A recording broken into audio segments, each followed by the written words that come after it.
Biznes psixologiyası haqqında ətraflı, geniş şəkildə bizə rəy bildirə bilərsinizmi? Aha, fikrimcə biznes psixologiyası deyiləndə, belə deyək, qurumlarla və yaxud da sahibkarlarla müştərilər arasında gedən hər halda dialoqdan söhbət gedir. Günümüzdə hər birimiz, ümumiyyətlə hamımız nəyinsə alıcısıyıq. Bizim bir alıcı psixologiyamız var. Və bir də bizə satanlar var, onların yanaşması var, onların düşüncə tərzləri psixologiyası var. Burada psixologiyalar yenə dəyişir. Müştəriyə yanaşanda necə yanaşmaq lazımdır, bundan bağlımı, yoxsa işçi qrupunu idarə edəndəmi, şirkəti idarə edəndəmi, yoxsa özün bir yol alırsan, bu zaman sənin öz psixologiyan necə olmalıdır. Burada çox dərin şaxələrə, belə deyim, məncə qollar açılır.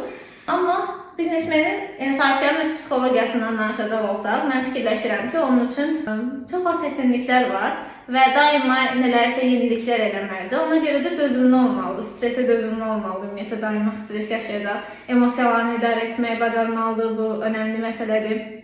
Başqa demək olar ki, onlar mümkün qədər təmkinli olmalıdırlar, həmçinin paralel olaraq sürətli olmalıdırlar. Bu özü yaxşı bir, belə deyim, daxili güc tələb edir, amma bu sizdə varsa, siz biznesdə daha uğurlu hərəkət edə bilərsiniz. Alıcılara yanaşma baxımından isə siz çalışmalısınız birinci qarşı tərəfi, müştərini başa düşməyə ki, o nə istəyir. Müştəriyə nəsə satmaqdan daha çox onun almağını istəməyə çalışmaq lazımdır. Yəni, xidmətinizi sunarkən, təklif edərkən və yaxud da hazırlayarkən diqqət edin ki, müştəri bunu almaq istəsin. Yəni, özünüz bir müştəri olsaydınız, bunu alardınız. Yəni, birinci bu suala cavab vermək lazımdır və digər müştərilər nə etsəm bunu alar. Yəni, bu sualla yaxınlaşsınız psixoloji olaraq sizin biznes modeliniz daha uğurlu formalaşır.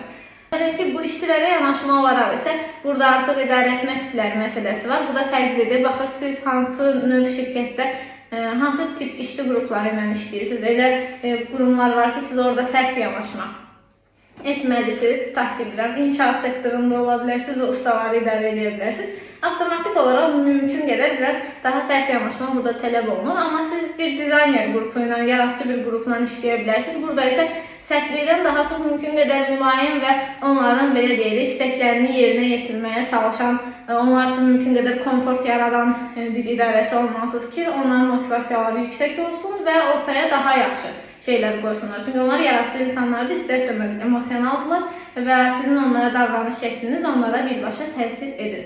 Yəni, dediyim kimi, baxır sahəyə görə dəyişir işçiyə yanaşma psixologiyası və eyni şəkildə alıcıya yanaşma psixologiyası da. Belə.